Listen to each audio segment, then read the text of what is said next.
Olá, centelhas, tudo bem? Olha, eu aqui com a minha centelha para falar com a sua. E hoje a gente vai para mais um episódio da nossa série As 7 Leis da Alquimia Mental. Um conteúdo que era exclusivo e eu estou liberando aqui para você no nosso YouTube. Mas antes eu quero te perguntar se você já assistiu o episódio 1 da nossa série. Se ainda não assistiu, eu aconselho que você assista primeiro para depois continuar direitinho os seus estudos aqui na nossa série. Também quero te pedir, se você ainda não é inscrito no canal, alguma coisa tem para você aqui que você veio parar no nosso vídeo. Então se inscreve e também ative o sininho das notificações, porque nem todos os vídeos são notificados, nem todos os inscritos recebem a notificação do YouTube, mas quando você clica no sino, você tem certeza que o YouTube vai te notificar toda vez que o Temporariamente Humana postar um novo vídeo. E se tem te ajudado na sua jornada de expansão de consciência, por que você vai querer perder alguma notificação, não é mesmo?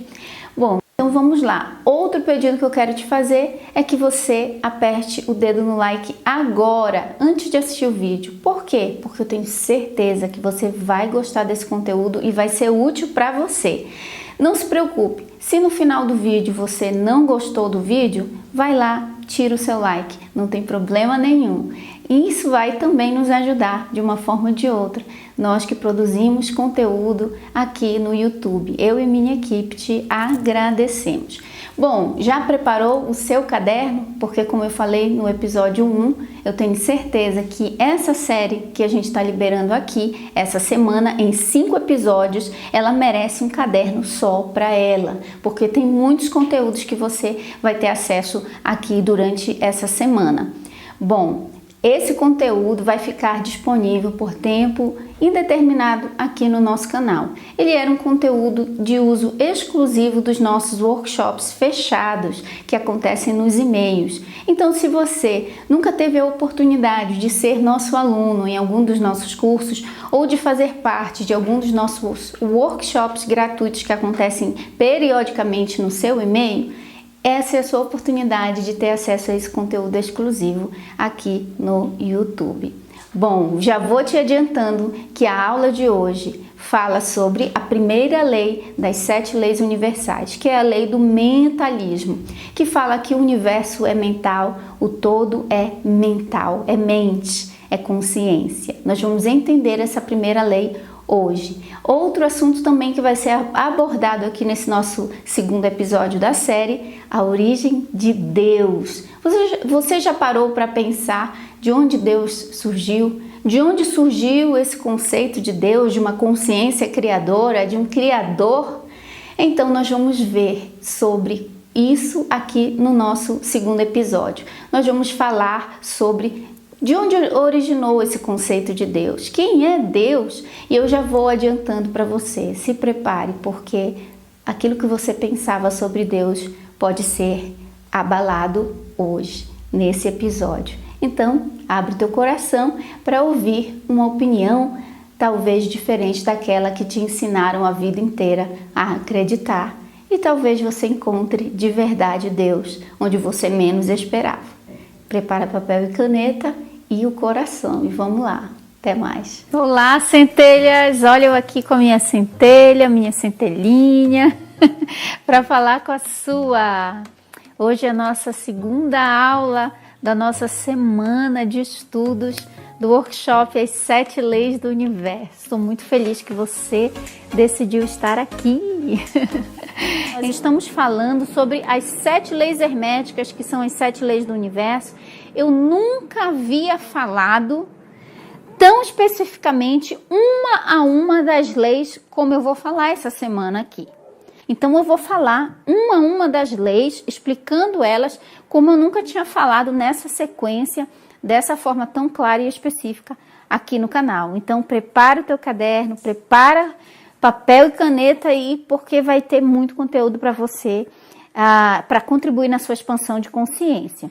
E vamos lá para a aula de número 2. A aula de hoje nós vamos falar sobre a primeira lei hermética. Então, isso nós vamos começar falando sobre a primeira das 7 grandes leis. E essa lei, ela é a principal, a mais importante. Então, nós vamos falar hoje na aula de número 2, conforme você está vendo aí, o mentalismo e a origem de Deus. Ai, gente, a origem de Deus, você vai falar, Mai? Claro! Vai ter um pouquinho de história também. E eu vou explicar quem é o todo. Por isso, a origem de Deus. Então, o mentalismo e a origem de Deus. Hoje, esse é o tema da nossa aula. Tem bastante coisa para falar. Então, hoje nós vamos explanar somente a primeira lei hermética, que é a lei do mentalismo. Eu comentei sobre ela rapidamente na aula passada. E o segundo tópico que nós vamos falar é sobre o todo. Então, tá aí, 3 tópicos que nós vamos falar. Primeiro, as 3 fases de Deus. As 3 fases de Deus. É sobre um panorama histórico. Lembra que eu falei na aula passada a importância da gente adquirir conhecimento, porque o conhecimento de fatos diferentes daqueles que nós fomos criados acreditando como sendo a única verdade, quando a gente se abre para estudar um pouco mais da história, do que aconteceu, de outras possibilidades além daquelas que a gente já conhece, a gente quebra paradigmas. E uma mente com muitos paradigmas não consegue expandir. E vocês sabem que o assunto principal aqui do meu canal é a expansão de consciência. Então, com certeza, eu sempre falo de temas históricos, porque, pelo menos na minha experiência pessoal, gente, eu notei que quando eu ia estudar a história, estudar outras opiniões, aquilo me ajudava bastante a considerar, a mudar de ideia, digamos assim, expandir as minhas possibilidades. Então, aquilo que eu achava que é isso e acabou, eu me permitia ter novos pontos de vista e ir expandindo as minhas fronteiras, quebrando os meus paradigmas. Então, eu vejo que isso é muito legal. Então, por isso que a gente começa sempre lá no nosso curso Caibalho na Prática, a gente começa com panorama histórico, falando de história, falando sobre... Porque, gente, é importantíssimo a gente conhecer. Então, o primeiro tópico de hoje, as 3 fases de Deus, que vai ser um panorama histórico. O segundo tópico de hoje, nós vamos falar sobre o todo. Por isso eu coloquei a origem de Deus, porque você não tem como entender a primeira lei, que é a lei do mentalismo, sem entender o todo. Claro que não dá para entender o todo 100%, porque o todo está acima da nossa compreensão, diante da nossa condição de consciência atual.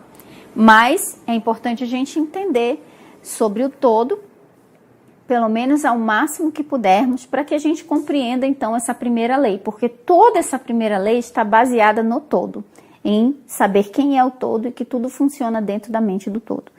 Então, o terceiro tópico é a natureza mental da realidade, que é onde a gente vai falar um pouco mais dentro e profundamente da lei do mentalismo. Mas todos esses 3 tópicos aqui vão estar dentro da primeira lei hermética, que é o mentalismo.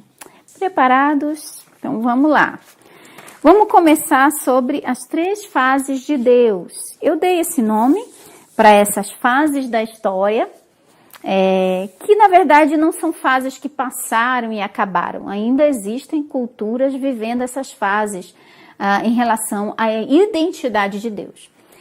Então, se você for ver bem, existem conceitos do que é Deus, quem criou o mundo, se existe essa consciência superior, esse ser superior que toma conta de tudo. Então, ao longo da história da humanidade, essa identidade de Deus, de um Criador, ela passou por 3 fases. E como eu falei já, não são fases que acabaram, ainda existem culturas vivendo uma dessas fases. Mas a gente consegue ver na história uma espécie de evolução, de mudança na identidade de Deus, conforme mudava a consciência do ser humano.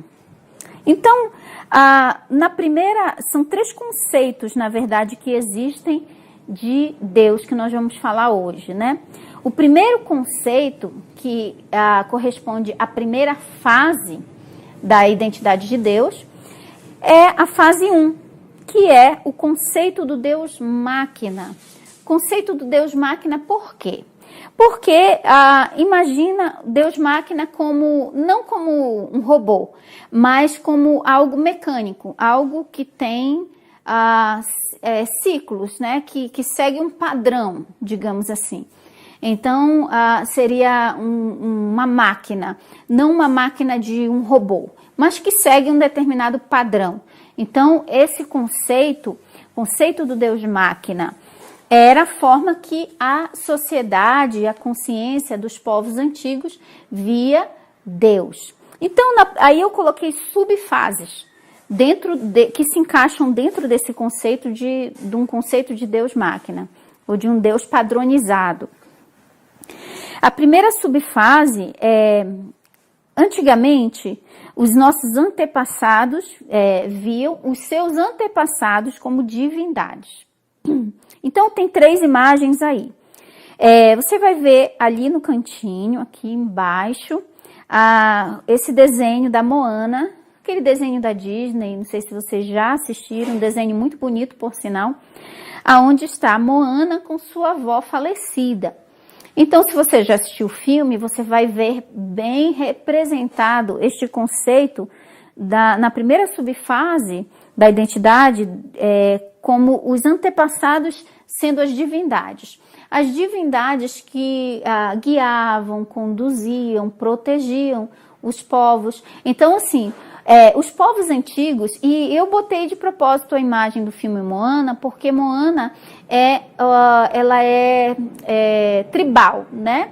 Ela é de um povo ali, como se fosse um povo indígena ou aborígene, ou tribal, de uma tribo. Ela é de uma tribo que acreditava exatamente nisso, nos seus antepassados falecidos, cuidando dos vivos. Então, quem ia na frente, né, quem desencarnava, cuidava dos que ainda estavam encarnados, dos que ainda estavam vivos. E a representação do filme Moana representa exatamente essa relação. E você vai ver isso muito comum em vários povos indígenas, tanto aqui nos povos da Amazônia, como nos povos, por exemplo, africanos também, nas tribos africanas. Quando eu morava nos Estados Unidos, eu tive a oportunidade de conhecer muita gente de muitos países, porque na minha escola tinha pessoas de mais de 34 países diferentes que estavam estudando inglês lá. E um dos meus colegas de turma, ele era de uma tribo mesmo africana, lá daquele país, Camarões. E era muito interessante as histórias que ele contava. E, de fato, ele explicava, né? Uma vez ele me explicou que realmente eles veem os antepassados como sendo umas espécies de divindades que protegem os vivos. Então, existia esse conceito. Ainda, logo no início, os povos, eles viam exatamente Deus dessa forma. Os que iam morrendo, né, desencarnavam, continuavam, digamos assim, assumiam como se fossem superpoderes, que eles não tinham nessa dimensão, e protegiam os vivos. Então, você, como esse meu amigo dessa tribo africana, ele disse que você rezava para algum tio falecido, um avô, um pai, alguém que já tinha ido antes de você. Você rezava para essas pessoas. Então, esse era o início da identidade de Deus, nos primórdios, quando, imagina, o homem não tinha uma consciência de olhar de onde eu vim, para onde eu vou. Você vê que a consciência dos povos foi expandindo, evoluindo mais e mais, e o seu conceito de Deus, de divindade, também foi mudando, conforme foi mudando a consciência. Você vê isso também muito... Você vê isso também retratado naquele documentário que eu já indiquei aqui numa live anterior, A História de Deus, com Morgan Freeman, lá disponível no Netflix. E exatamente tem uma parte lá, um dos capítulos desse documentário que Morgan Freeman ele vai pesquisar em povos e realmente ele cita exatamente isso, que os povos acreditavam que seus antepassados eram as divindades que lhes protegiam enquanto eles estavam vivos. Ok, então vamos lá. A segunda subfase é a natureza como divindade. Então eu botei essa imagem aí, não sei se vocês conseguem ver, com árvores, formando uma mulher, né? Árvore, arco-íris, água, flores, montanhas, natureza. Então a gente tem essa ideia da natureza como sendo até o próprio termo que a gente usa, Gaia ou Mãe Terra, esse tipo de termo, a gente identificando a natureza como sendo a divindade. Então, antigamente, os povos, logo depois que os povos, inicialmente eles acreditavam nos seus antepassados como divindades. Depois eles começaram a se voltar mais para a observação do seu ambiente externo, aonde eles viam que os fenômenos naturais tinham muita força e muito poder. Por exemplo, se chovia, existia, né, a chuva era um deus, as nuvens eram um deus, o sol era um deus. Inclusive, nesse documentário do Morgan Freeman até fala que quando os povos passaram digamos assim, tirar a divinização, né, dos seus antepassados e passar a adorar a natureza em si, por exemplo, o sol sendo o astro principal, o deus principal, eles meio que perderam esse contato mais íntimo com a identidade de Deus. Porque eles imaginavam, se o sol é um deus, o sol está lá longe de mim, muito superior a mim, muito distante de mim. Então, nisso começou o distanciamento do ser humano, o homem físico, com a sua divindade. Então, a partir disso que o homem começou a ver os fenômenos naturais, os próprios astros, enfim, os elementos da natureza como um Deus, ele começou a se distanciar, porque quando ele acreditava que eram os seus antepassados deuses, então, divindades que os protegiam, eles tinham aquela noção um pouco mais de proximidade, né? E então, essa segunda subfase aí, o homem começou a olhar e dizer assim, poxa, olha, o rio é um deus, o rio é um deus, o mar é um deus, a chuva é um deus, o sol, a lua, as estrelas, as montanhas, as árvores. E ele começou a divinizar realmente a própria natureza como sendo deuses. E é interessantíssimo porque, imagina, o ser humano ele não tinha aquela consciência de imaginar uma consciência superior, vendo a natureza como obra de uma fonte criadora, mas sendo a própria fonte criadora. Então, ele só olhava e dizia assim, olha, ainda mais que naquela época não tinha ciência para explicar os fenômenos naturais. Ele só acontecia uma tempestade, um trovão, um terremoto, ele já imaginava que era um Deus que estava brabo com ele. E é interessante que isso é até pouco tempo, porque quando eu era criança mesmo, eu lembro que eu tinha muito medo de trovão, porque claro que falavam brincando, mas eu era criança e eu levava a sério. Quem nunca, né? Quem nunca? Não, que quando tinha o trovão, era Deus brigando. Quando chovia, era Deus chorando, triste por causa das maldades que estavam acontecendo no mundo. Então, na minha mente de criança, eu acreditava. Então, eu tinha muito medo de trovão, porque imaginava que era a voz de Deus brigando com o planeta Terra. Entende? Então, imagina os povos antigos, antes de existir a ciência hoje que explica, não, trovão nada mais é do que uma nuvem magnetizada lá, cheia de água, que se choca com outra nuvem. Enfim, a gente não tinha ciência para explicar, e como eram fenômenos, e são fenômenos assim, de uma potência, de uma intensidade, de um poder tão grande, o ser humano já pensava logo que aquilo era um Deus. Então, o sol era um deus, porque o sol queimava, o sol, enfim, ok? Então, existem ainda até hoje, claro, como eu falei para vocês, existem religiões, religiões alternativas, existem povos que ainda veem a natureza como uma divindade, sendo tipo um deus, enfim, ok? Terceira subfase é o politeísmo antropomórfico.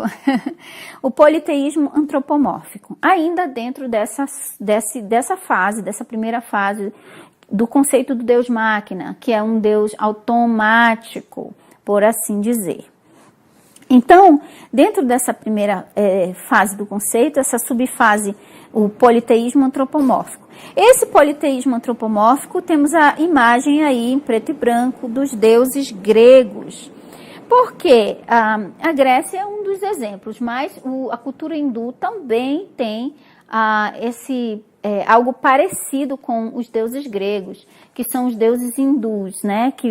Por que é politeísmo antropomórfico? Porque, imagina assim, nessa época aí, a consciência já estava acreditando, a consciência da sociedade, da humanidade, já estava acreditando assim, que não é que o sol é um deus, pessoal, é que existe um super-humano, que é um deus Hélio, que pega o sol, coloca na carruagem e sai levando o sol e põe, entendeu? Eles acreditavam nisso, que existiam os deuses, que eram figuras, por isso o termo antropomórfico, que significa que tem características humanas. Então, digamos assim, o deus Hélio tá brabo hoje porque o sol tá muito quente, então o deus Hélio, ele está fazendo com que o sol fique muito, muito quente.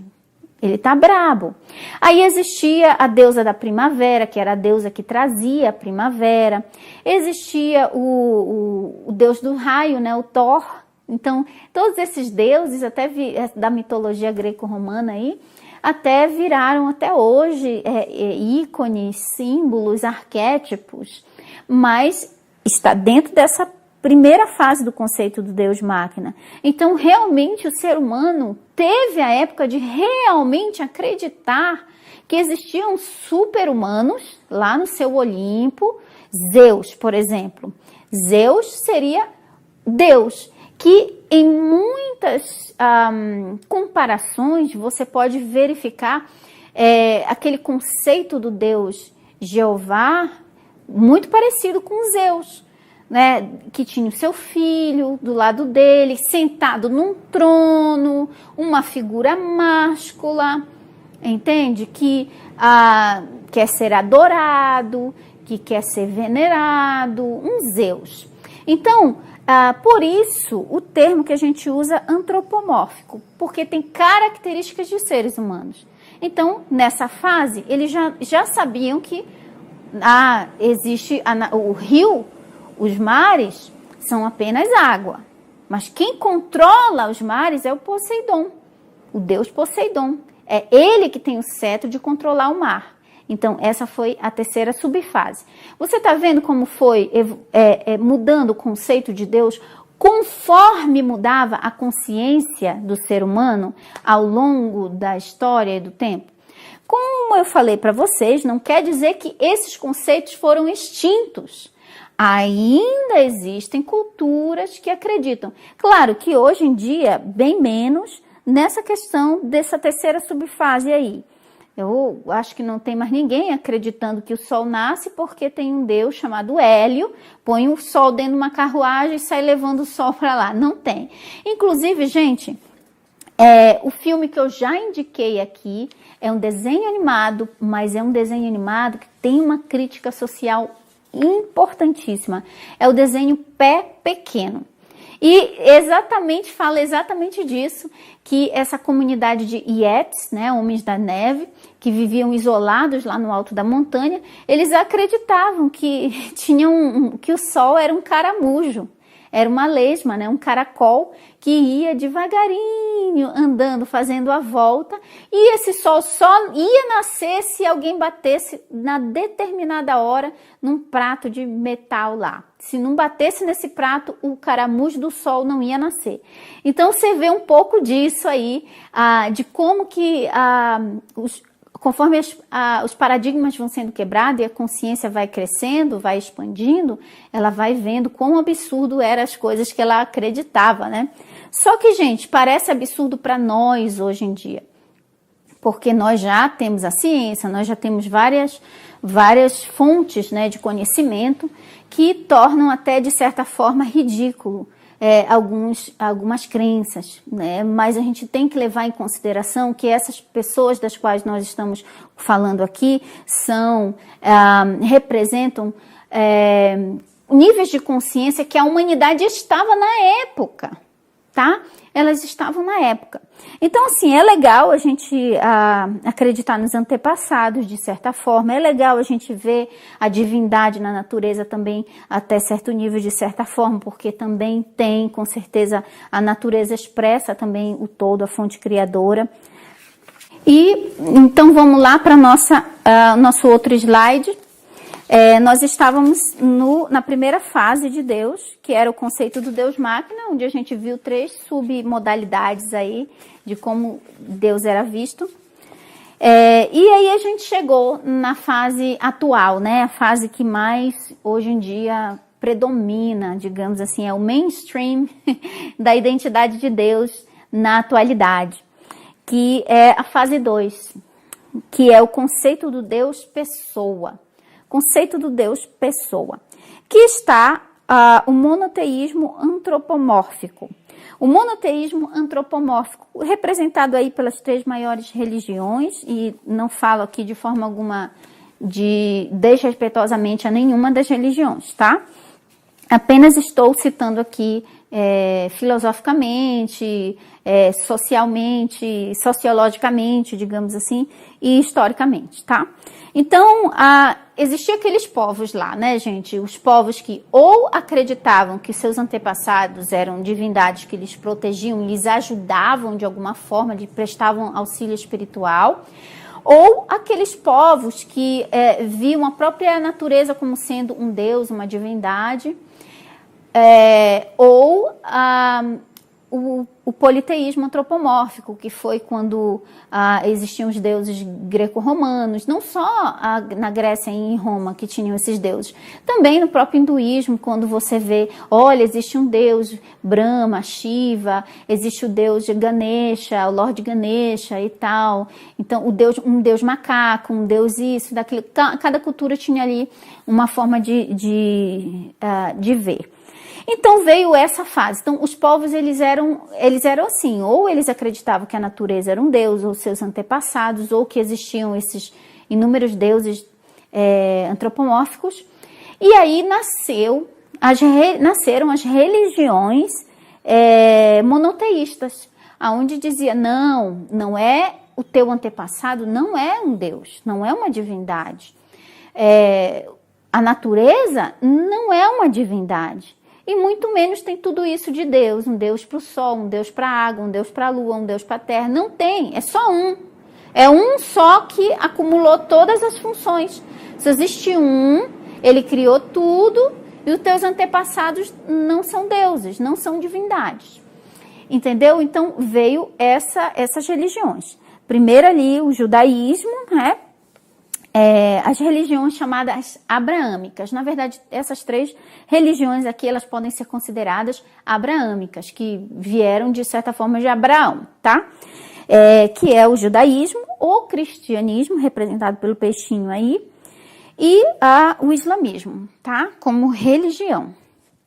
Então, essas 3 grandes religiões monoteístas, que dizem adorar o mesmo Deus, que é o Jeová, ou chamado Alá, que é o Deus, um Deus masculino, que, como eu falei para vocês, de certa forma lembra um pouco Zeus, um Deus masculino, um Deus macho, sentado em algum trono, que tem, por isso o nome antropomórfico ali, o termo antropomórfico, porque ele tem características humanas. Quais características humanas?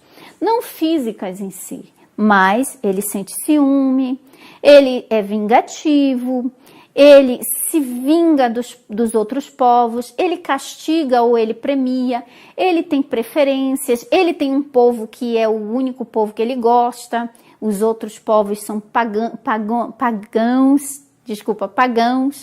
entendeu? Então, são características bem semelhantes à natureza de um ser humano.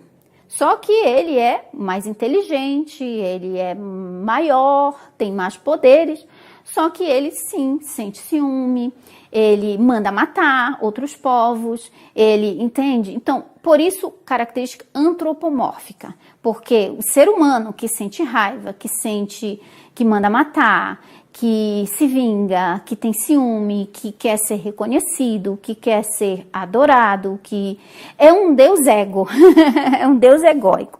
Então, assim, você vê um pouco dessas características humanizadas, digamos assim, meio que humanoides, nesse deus monoteísta. Então, essa foi uma das fases e ainda é a fase que está vigorando na maior parte da sociedade do mundo em que vivemos. Ok? Por quê? Porque quando você fala, por exemplo, a frase do eu sou, né? Que eu falo que existe uma divindade em você, algumas pessoas têm muita dificuldade de aceitar isso, porque elas têm essa imagem de Deus, elas acreditam que Deus é esse Deus antropomórfico, que é um ser masculino. Inclusive, eu lembro bem que uma amiga minha, uma conhecida minha, já tinha o canal, já estava ensinando o que eu ensino, e aí ela comentou para mim algo assim no tipo, eu gosto tanto daquela cantora Ariana Grande, eu era fã dela, mas agora eu não gosto mais dela. Eu falei, mas por que você não gosta mais dela? Porque ela fez uma música blasfemando meu Deus. Eu falei, foi mesmo? Que música é que ela fez blasfemando a Deus? Ela disse que Deus é uma mulher. É uma música da Ariana Grande que ela fala assim, God is a woman. Deus é uma mulher.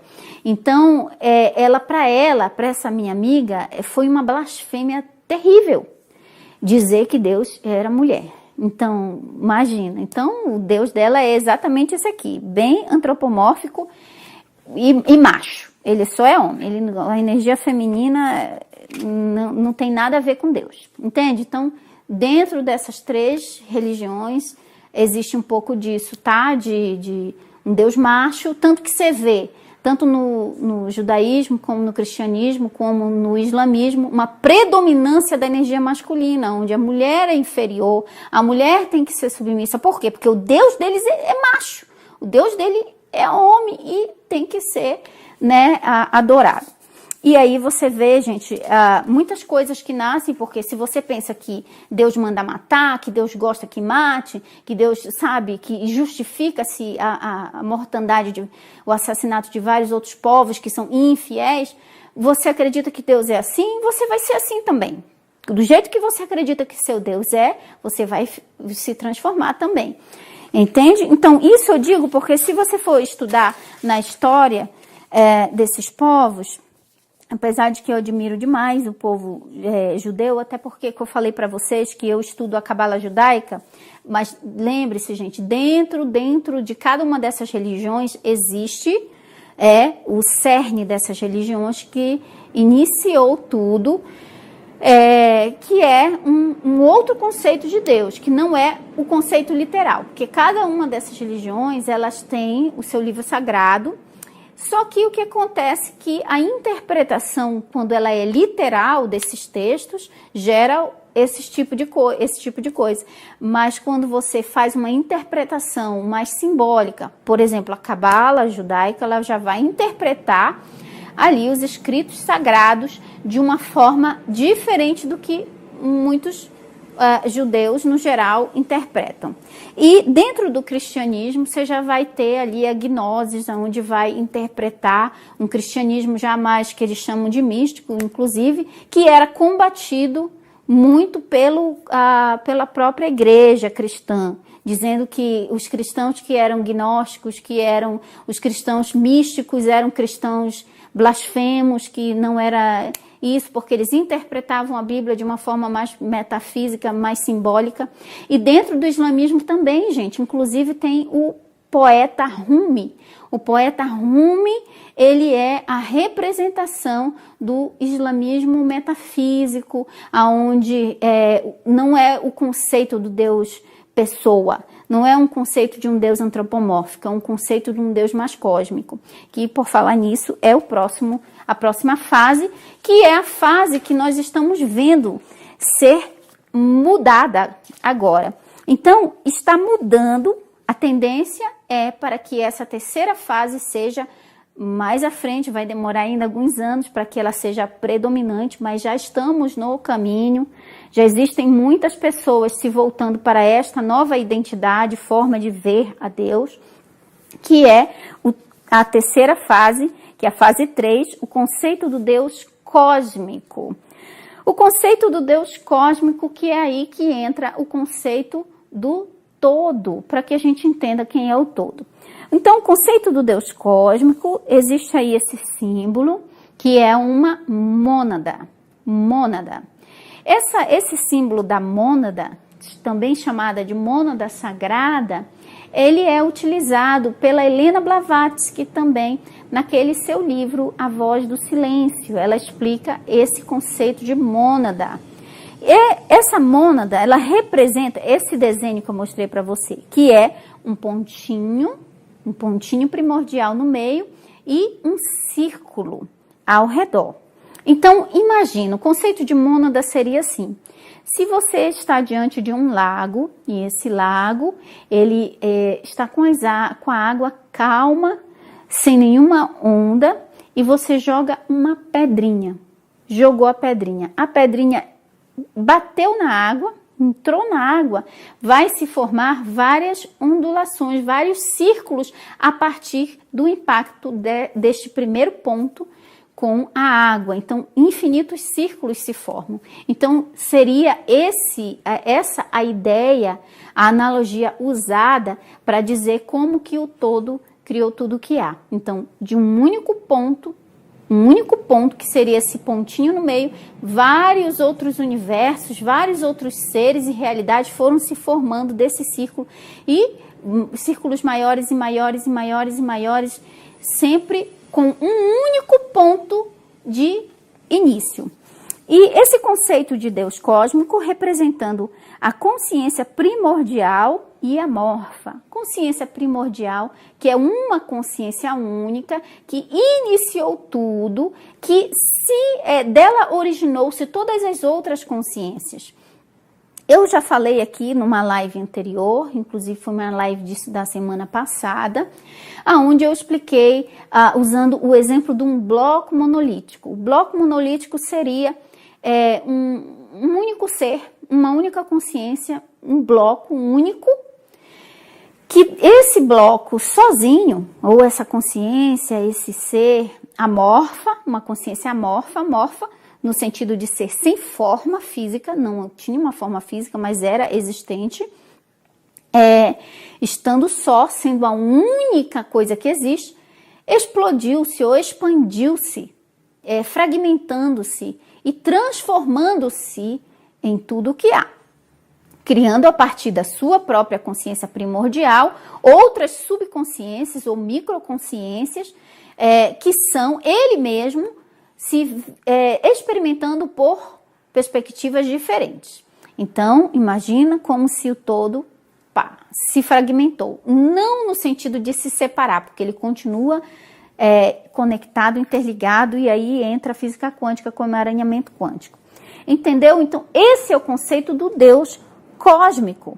Não é um Deus nem macho, nem fêmea, não é um Deus antropomórfico, porque ele não sente raiva, não se vinga, não castiga, não julga, não condena, só ama e se experimenta, e tudo para ele é experiência. Então, é uma consciência amorfa, uma consciência primordial. É tudo consciência, tá? Então, esse é o conceito do Deus cósmico, que é a terceira fase, que nós estamos vendo ser muito mais divulgada hoje. Porque, lembra, fizemos todo esse panorama aí para chegar até este conceito aqui. Porque você vai vendo que cada civilização tem o Deus que representa o nível de consciência predominante em sua civilização. Aquele nível de consciência que a sociedade da época é capaz de conceber ou imaginar. Então, não quer dizer que a consciência dos povos antigos, inclusive das religiões monoteístas, o Deus pessoa, antropomórfico, seja uma visão, um conceito errado de Deus. Não quer dizer que seja um conceito errado de Deus, mas é um conceito que funciona até um nível de consciência que a pessoa tem, ok? Quando ela atinge um determinado nível de consciência, ela não quer mais aquilo. Ela quer um outro conceito. Então, naturalmente, por exemplo, se você chegou nessa live, você já estava, de certa forma, insatisfeito com o conceito anterior que você tinha da vida e de Deus, né? Da divindade como um todo. Você já não estava mais se sentindo à vontade com o conceito antigo que te ensinaram. E aí você chegou nesse outro conceito. Pelo menos comigo foi assim. Eu ficava muito questionando quem era Deus, onde estava Deus, por que que é isso, por que que é aquilo. Eu tinha medo de Deus. E quando eu comecei a estudar a física quântica, esse tipo de coisa, eu encontrei esse conceito do Deus cósmico, o todo. E se encaixou muito mais para mim do que o conceito anterior que eu tinha, que era o conceito do Deus cristão, do Deus pessoa, Pai de Jesus sentado num trono, que a uns enviará para o inferno e a outros enviará para o céu. Enfim, quem já me segue há um bom tempo já sabe toda a minha história. Eu já fui de várias igrejas e sempre eu questionava esse Deus tão vingativo que eu percebia, né? Então, assim, gente, não é que esses conceitos que eu passei sejam errados, conforme eu falei para vocês. Não descarto a questão dos nossos antepassados estarem à nossa disposição para, de alguma forma, interagirem e nos auxiliarem de alguma forma, não descarto. Tanto que, às vezes, eu falo com Neville Goddard, não é meu antepassado, mas é um grande mestre e a consciência dele está disponível como onda de informação no que eu chamo de nuvem do todo. E também a questão da natureza como divindade também. A natureza, Deus está em tudo, a centelha divina está sim na natureza também. Claro que em um grau, um nível de consciência diferente do que está no homem, no ser humano. E também acredito sim que as religiões monoteístas, elas desenvolveram um papel muito importante numa época da humanidade, em que a humanidade precisou, né, as consciências que não tinham noção do que fazer ou de como agir de forma mais aceitável, muitas vezes, por exemplo, muitas pessoas falam criticando a época da Santa Inquisição, a época das indulgências, em que foi criado o mito do inferno, o mito do purgatório, esse tipo de coisa. Quantas pessoas não deixaram de fazer a maldade com medo da danação eterna? Então foi uma providência útil para uma época em que a consciência da humanidade não conseguia tirar de si mesma que não pode matar o outro, não pode roubar do outro, né? A consciência da humanidade não sabia, então eles tinham que ser ameaçados com a danação eterna, eles tinham que ser ameaçados para poder se comportar, para poder não fazer o mal para o outro. Então, de certa forma, algumas pessoas precisam, elas estão no nível de consciência que elas precisam sim estarem na religião monoteísta, com um Deus que elas pensam que vai mandar elas para o inferno, porque elas ainda não têm um nível de consciência para entender outra coisa diferente disso. E se aquilo, de certa forma, é o caminho de menor resistência que ajuda elas a se tornarem pessoas mais aceitáveis, melhores, tudo bem. Tudo tem o seu tempo. Então, todas essas visões que eu falei aqui, fases de Deus, foram deuses necessários, né? Foram fases necessárias para a consciência da época. E ainda existem consciências, pessoas que vivem nessas fases ainda, tá? E tá tudo bem. Tá tudo bem. A nossa fase aqui do canal é a fase do Deus cósmico, tá bom? A minha, pelo menos. Eu não sei a sua, mas fique à vontade. O que for o melhor de caminho de menor resistência para você, tá? Então, vamos lá para a nossa lei do mentalismo. Por que eu falei todo esse panorama histórico para vocês? Por que eu falei? Para que você entendesse que quem é o todo. O todo, ele é muito mais parecido, tá? Por que eu estou dizendo que ele é parecido? Porque lembra, gente, o todo, ele é muito acima da nossa capacidade. Nós já temos na Terra, hoje no nosso momento atual, já temos vários conhecimentos que nos possibilitam a entender melhor o todo. Muito mais do que um povo que viveu há 7.000 anos atrás, né? Que não tinha os acessos que a gente tem hoje. Porém, ainda falta muito para a gente compreender com mais profundidade quem é o todo, afinal, né? Mas esse conceito do Deus cósmico que eu apresentei para vocês é um conceito muito utilizado, por exemplo, nos livros da Helena Blavatsky, também dentro da filosofia do taoísmo, que é uma filosofia que eu gosto muito, o Tao, que é um Deus cósmico.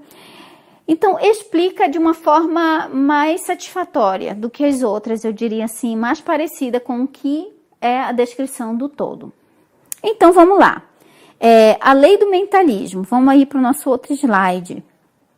É a primeira lei.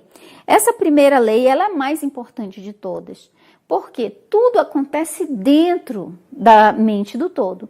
É isso que a lei do mentalismo fala, que o universo é mental, o todo é mental. Esse é o axioma do mentalismo, que se você tem aqui,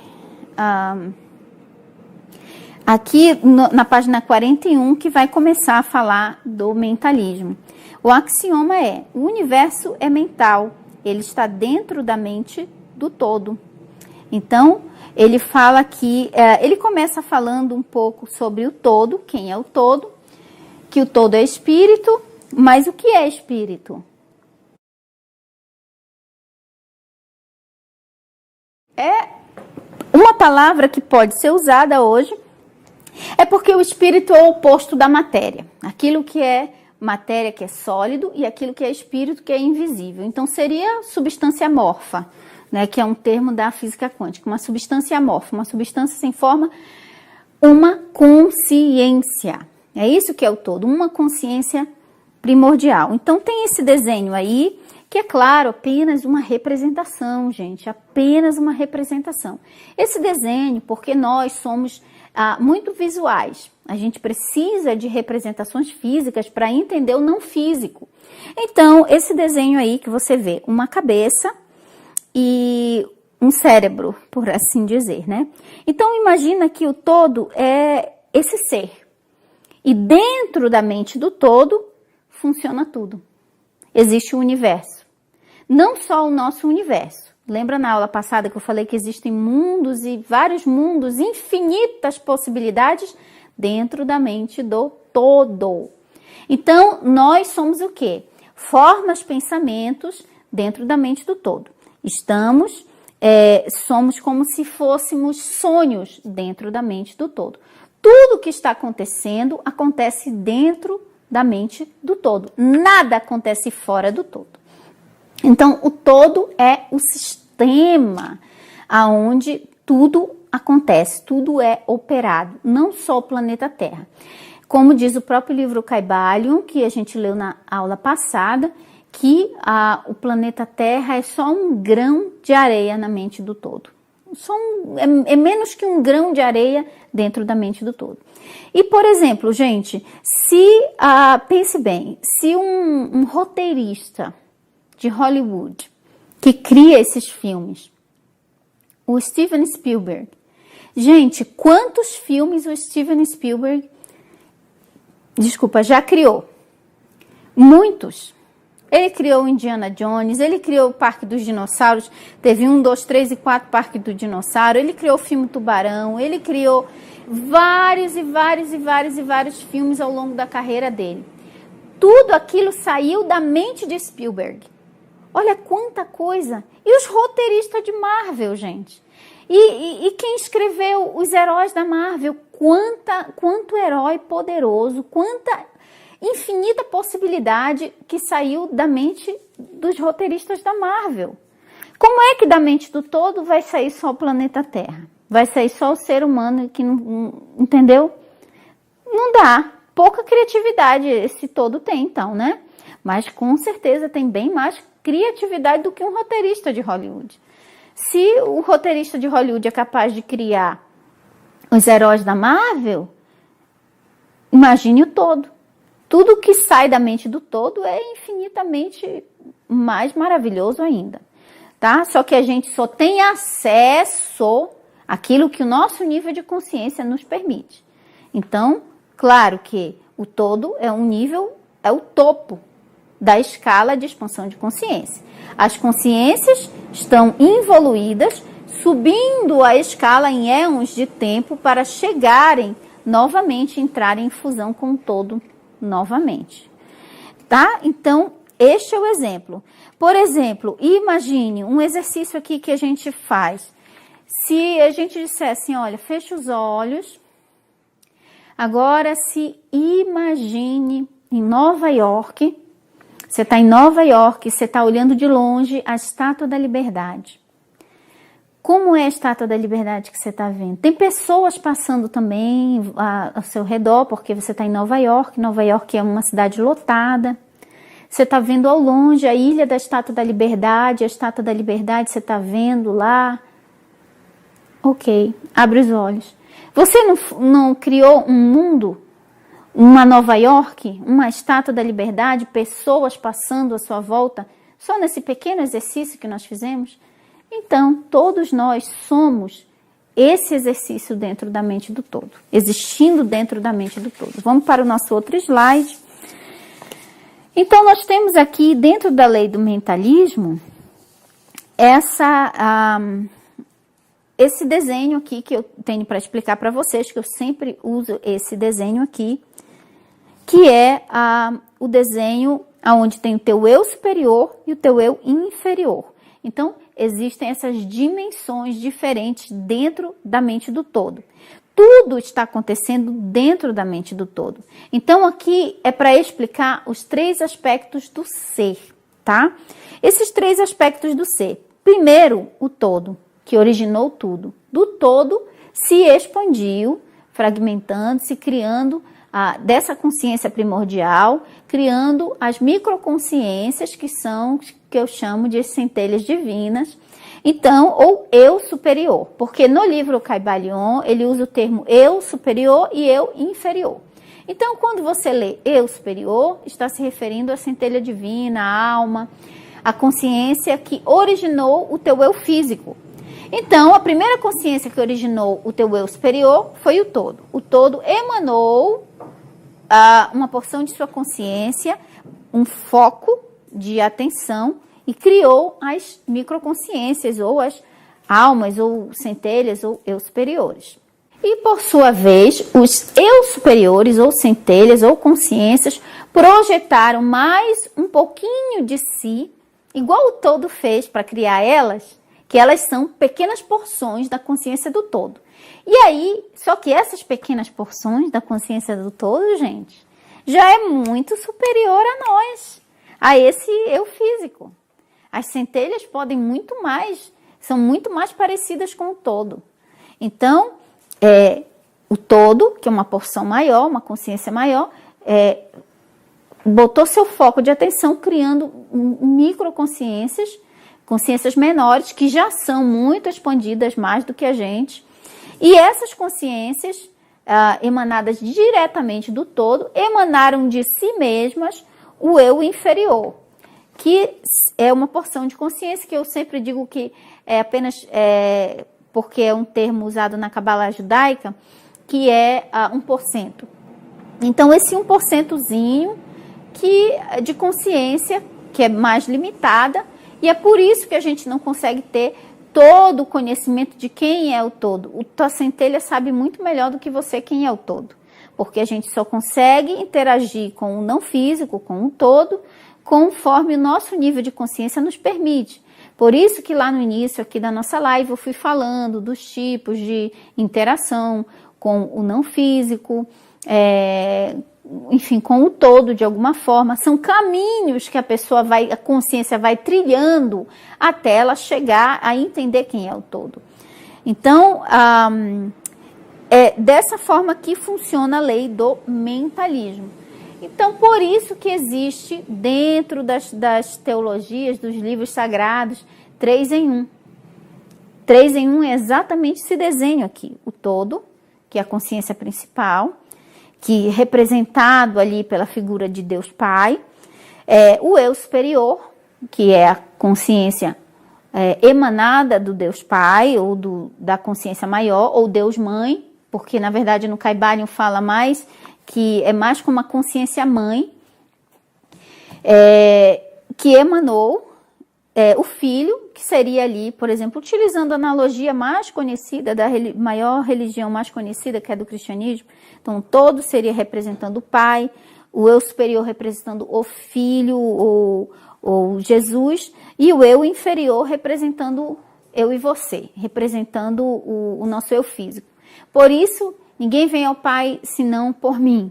Senão por quem? Pela sua centelha divina, pelo seu eu superior.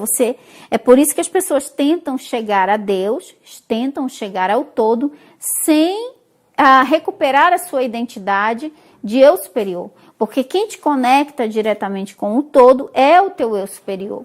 Então, o todo é a fonte maior, que emanou uma fonte menor, que essa fonte menor emanou outra ainda menorzinha, que é você. Então, essas são as 3 partes do ser. Esses são os seus 3 aspectos do ser.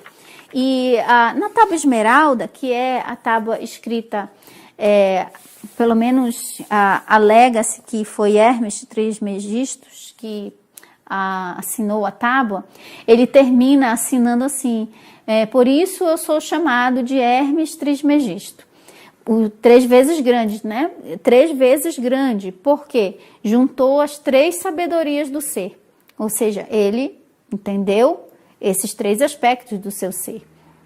E quando a gente vai tendo consciência da nossa centelha divina, aí sim você pode ter consciência do todo e de se ver como o todo. Claro que nós somos o todo, só que em um grau menor de consciência. Eu já dei o exemplo aqui do copo, que eu já vou terminar aqui nossa live tomando uma água.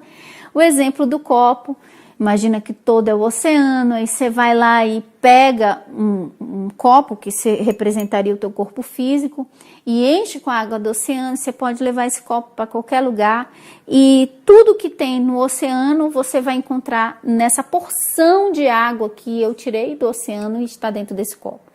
Então, esse copo, ele é o oceano condensado em porção menor. Assim somos nós o todo. Então, você e eu somos o todo em porção, digamos assim, menor. Na escala de expansão de consciência, que é uma escala que existe, algumas pessoas, alguns seres estão mais embaixo, outros estão mais em cima, e o todo é a referência como o topo da escala. Quanto mais perto do todo, né, ao nível de consciência do todo, mais expandida a consciência.